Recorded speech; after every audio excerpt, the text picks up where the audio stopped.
నమస్తే. Welcome to Andhra Prabha. నేను లక్ష్మి.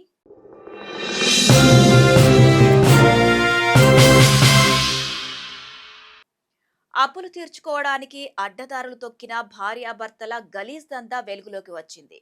అందాన్ని ఎరగా వేసి సోషల్ మీడియా ద్వారా మగవారిని ఆకర్షించి ఆపై నగ్న వీడియోలతో బ్లాక్మెయిల్ చేస్తూ లక్షల రూపాయలు వసూలు చేస్తున్నారు. గత 3 ఏళ్లుగా ఈ దందాను కొనసాగిస్తున్న కిలాడి దంపతులను కరీంనగర్ పోలీసులు అరెస్ట్ చేశారు. వివరాల్లోకి వెళితే మంచిర్యాల జిల్లా లక్షడిపేట మండలం వెంకట్రావుపేటకు చెందిన 31 ఏళ్ల ఒక వ్యక్తి కరీంనగర్లో మార్బుల్ వ్యాపారం, ఇంటీరియర్ డెకరేషన్ చేసేవాడు. అతనికి 29 ఏళ్ల మహిళతో వివాహమైంది. వారికి 2 పిల్లలు కూడా ఉన్నారు.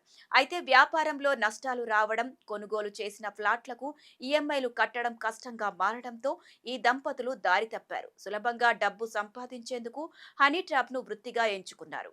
ఇంకేముంది, అతని భార్య అందమైన ఫోటోలతో సోషల్ మీడియాలో పోస్టులు పెడుతూ పురుషులను ఆకర్షించేది. ఆమె వలలో పడిన వ్యాపారవేత్తలు, యువకులను తమ అపార్ట్మెంటుకు పిలిపించుకునేది. వారు సన్నిహితంగా ఉన్న సమయంలో భర్త రహస్యంగా వీడియోలు తీసేవాడు. ఇక ఆ వీడియోలను చూపిస్తూ బాధితులను భయభ్రాంతులకు గురిచేసి లక్షల రూపాయలు డిమాండ్ చేసేవారు. గడిచిన 3 ఏళ్లలో వీరు సుమారు 100 మందికి పైగా పురుషులను లోబర్చుకొని డబ్బులు వసూలు చేసినట్లు విచారణలో తేలింది. అంతేకాదు దాదాపు 1500 మంది వీరి బారిన పడ్డారు. ఇక ఇటీవల కరీంనగర్ కు చెందిన ఓ లారీ వ్యాపారిని నగ్న వీడియోలతో బెదిరించి ఇప్పటికే 13 లక్షలు వసూలు చేశారు. మళ్లీ మరో 5 లక్షలు కావాలని వేధించడంతో తట్టుకోలేకపోయిన బాధితుడు పోలీసులను ఆశ్రయించాడు. రంగంలోకి దిగిన పోలీసులు నిందితులను అదుపులోకి తీసుకొని విచారిస్తున్నారు.